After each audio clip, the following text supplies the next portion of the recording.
Hello, and a good morning, good afternoon, and a very good evening to you, the good and wonderful people of the tube. Hope you're all today, hope you're feeling grand, and all is well in your world. Hello there, everybody. One of A&Q Wednesday, everybody. Let's get to question one today. Let's not dawdle, let's go. So question one has a couple of bits. So question one, part one, is what was your reaction when your Happy Birthday John Frusciante video got so many views? Apart from immense happiness that loads of people actually liked it, because when I did that, I thought it was garbage. I was like, that's rubbish. You know, I was like, this isn't good enough. This isn't good enough. So it was nice to know that a lot of people liked it enough to kind of like go, well, there must have been something in it, Dave. You know, it shuts that dark side of my brain up, basically. So I was just massively thankful the fact that people liked it, you know, and I think it's really awesome that people like it so much. And because I really was terrified when I put it out, I was thinking, what if it's not that good? What if it just absolutely fails to hit the spot of what I meant it to be? So when it got to where it got to, I was just like blown away, absolutely blown away by the response for that. It's insane. Absolutely insane. It really is. And everybody who's commented, everybody who's seen it, I am forever grateful to you all, because you're what made that song, anything decent. It wasn't me. It's like, I could have done anything that day, but if you're not there to see it and it doesn't connect with you, it doesn't mean anything.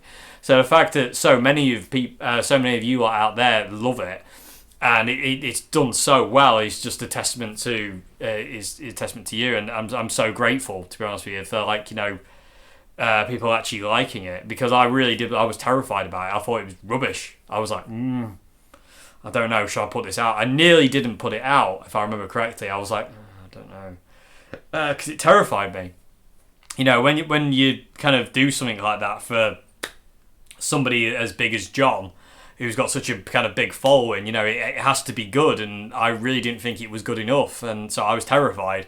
But I'm happy. I'm so happy that it kind of hit the mark, if that makes any sense, and did what I wanted it to do, which is kind of reach John Frusciante fans and music fans and just everybody in general, and and just be what it was meant to be. And I'm so grateful for, because I did that because I owe John so much, I really do. He's, like I say, he's my inspiration when I have none, and he's the reason I really, play the guitar the way I play it. And so it really had to be important. It really had to be, right, and it had to be good, and I had to fire on all cylinders that day to get that done. I always try to, and that day I felt like I was just kind of like, it's not quite there, it's not quite there, it's not quite there, and I was really stressing myself out, and eventually I kind of got to a take where I was like, I don't know if it's going to be any better than that, so I just put it out as it was, and luckily, thanks to all of you awesome people out there, it got where it did. So thank you all so very much. For those people who watched the Happy Birthday John Frusciante and commented and liked and and shared it about the place, just thank you so much. It really means the world to me. It does make me wonder if John saw it, or anyone from a Chili Peppers camp saw it. I highly doubt that. But one can dream. One can dream. Anyway, but yeah, thank you so much indeed. I mean, I always say it, without you, it doesn't matter what I do. You are the reason I'm here. You are the reason, you elevate me. All of you do. Without you, it's nothing. I couldn't do what I do without you. You're so important to me. You really are, all of you. So thank you so much. So I'm going to move on, because I'm going to get all funny. So move on to question one, part two. So question one, part two is, I usually forget songs after a while. What's your tip to remember? And do you have a couple of songs that you really know well, and which are they? I know a lot of songs really well, but the songs that I tend to forget are songs that I've learned and then not kind of pursued, if that makes any sense. So, say there's a song I really like and I learn it, I'm like, oh, that's really cool. But then the novelty factor of that, learning that song, kind of wears off. It doesn't really kill the song. I still love the song. It's just the fact I don't really... There's certain songs I feel that you aren't supposed to learn to play, and that's okay. And normally if I forget a song or how to play a song, I wasn't meant to learn it properly anyway, in my mind. That's the way I see it anyway. But if it's a song you really want to learn, I mean, you've just got to kind of slave and slave and slave and slave at it, really, basically. Just play it every day. Or, not all day, but play it every day for as much times as you can till it sticks in your head. Some songs, no matter how much you play them, will not stick. And that's just, I don't think there's anything we can do about that. It's one thing or another, basically, on that at that point. But there are lots of songs I really know really well that I can just like pick up a guitar and play. A lot of Jimi Hendrix, a lot of Chili Peppers, a lot of John songs.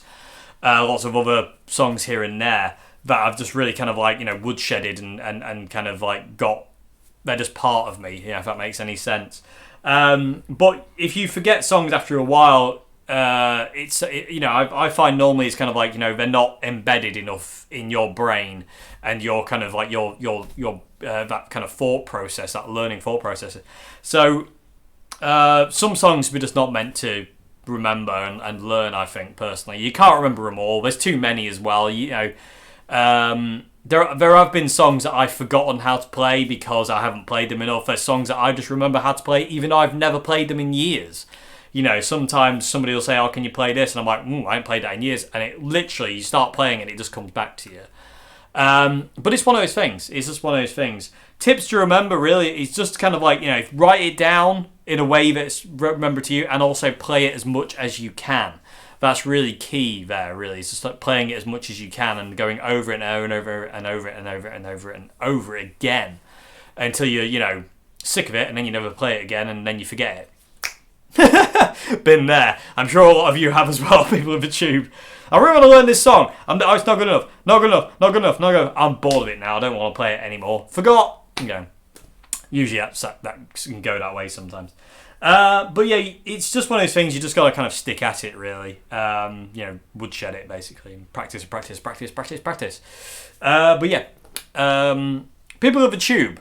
Do you have any tips on remembering songs? Let us know in the comment section below what you do. Okay, so moving on to question 1, part 3. I've never seen you play big-headed strats. What's your thoughts on them? There are videos of me in old hat playing 70s strats with big headstocks. I do own 2 strats with big headstocks, but I don't play them a great deal. One, because my favourite big-headed strat is a Hondo 2. It's not a Fender. It's a Hondo 2 from the 70s, basically a copy. And that guitar really needs a refret. I've actually had to put it away because it's basically almost unplayable now. It's basically like fretless, and it's just really hard to play, and it kind of plinks out on a lot of the frets, and it's just not very rich, and I can't afford to refret it, so I've put that away. My other guitar that's got a big headstock is my Jimi Hendrix Strat, and I don't play that a great deal because it's upside down and awkward, and I don't really like it.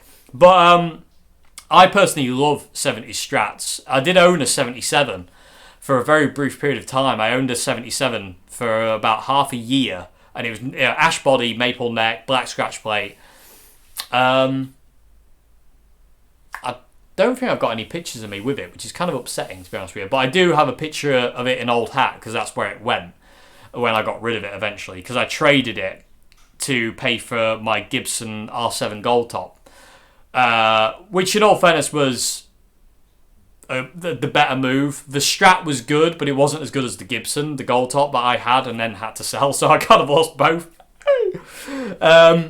But I love 70 Strats. I love the big headstock. In all fairness, the Fender big headstock with the big Stratocaster logo is my favourite headstock Fender ever did. Way above the Spaghetti logo, Transition logo, the big headstock with the big Fender logo and the big Stratocaster logo. It's my favourite. And I do have a desire to own a 70s Strat. Or a late 60s Strat. I mean, it won't happen because they're too expensive. But, well, he says it won't happen. Weirder things have happened, people who are tubers, you well know. But, maybe one day. I've come close many times to buying another 70s Strat. But never really kind of like... It's never been the right kind of price. I remember there was one in the guitar shop up the road, Gallagher's. This guy was trying to sell, and it didn't have... It had been messed with. It had like a Kayla or a Floyd Rose at one point. It had been refretted. It wasn't original case. It had been rewired. It wasn't the original switch. I'm pretty sure the pickups weren't original. It looked like it had been refinned as well. Like, it was natural, but it looked like somebody had oversprayed it again.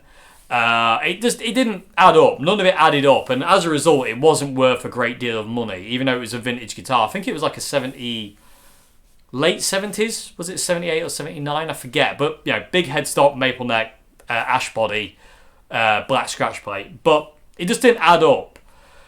And they offered the guy what I thought it was worth, not being original, no original case, this and the other, and he declined. So basically, I moved on from that one. Funnily enough, the guy never sold that guitar because it was far too much money for what it was. He wanted mint condition original spec money when it wasn't any of that. And you're never going to get that, and the people who are going to buy those vintage guitars are going to know. You can't flog a vintage Strat that's worth maybe £600-700 max for $2,500 or $3,000. You can't do it. You're not going to get it. It's impossible. If you want to get that kind of money for it, it's got to have originality, and this one just had none, which is one of the reasons why I really wanted it, because I really wanted it as like a gigging guitar. But such is life. But maybe the right one hasn't come up yet. But the 77 I had was amazing, and I did make efforts to buy it back while I was in Old Hat, but that didn't happen. That's is what it is. But I love big headstocks. They're my favourite thing on a Strat, and I don't own one. Well, I do. I own two, but they're technically not Fender spec. The Squier, my Jimi Hendrix Squier Strat, isn't Fender spec headstock, and neither's the Hondo 2. It's not Fender spec at all. I do have a desire to own a 70s Strat, though. I really do. But again, and I don't care if it's been messed with, to be honest with you. All I care about is if, in all fairness, as long as the body and neck's original, I couldn't give a monkey's what else there is. Because I'd kind of want to mess around with it. So I have thought about maybe buying a neck and a body and putting them together and then putting whatever I want in it. But again, this point in time, I can't afford that. So, maybe in the future, people will tube. That might be a project for the future. Like, get a 70s Strat neck, 70s Strat body, and just assemble a guitar of kind of like whatever I want it to be, so to say. And maybe kind of like spray it the colour I want it to be and stuff like that if I get like a natural one. I don't know. We'll see. Anyway, I love 70s Strats. I think they sound great as well. I really like the sound of CBS Strats. Anyway, question 1, part 4 is, have you stopped selling Good Gravy shirts? No, they're on my Teespring. I have a Teespring called Good Gravy, and they're not, but they should be below this video advertised, but they're not always, and I don't really know why that is. But no, I do have merch kind of thing where you can buy shirts and t-shirts and mugs and stuff and stickers with my little logo on it. So no, I haven't stopped selling them. It's just that YouTube seems fit not to advertise it all the time, and I don't really know why. Okay, so also you said you should advertise your Patreon. I have started doing that now, just because of the way things have been going recently. I've had to, and it really doesn't sit well with me, people with YouTube. I don't like it. But in the description box of every video now, you can see how to support the channel. There's a Patreon link there. And as a thing on that one, if you are a patron on Patreon, thank you so much indeed. You are literally making this happen right now and giving me the ability to do this, because without you, I wouldn't be able to. So thank you so much indeed. So moving on to question 2, everybody. Question 2 today is, what volume do you generally play at when jamming at home?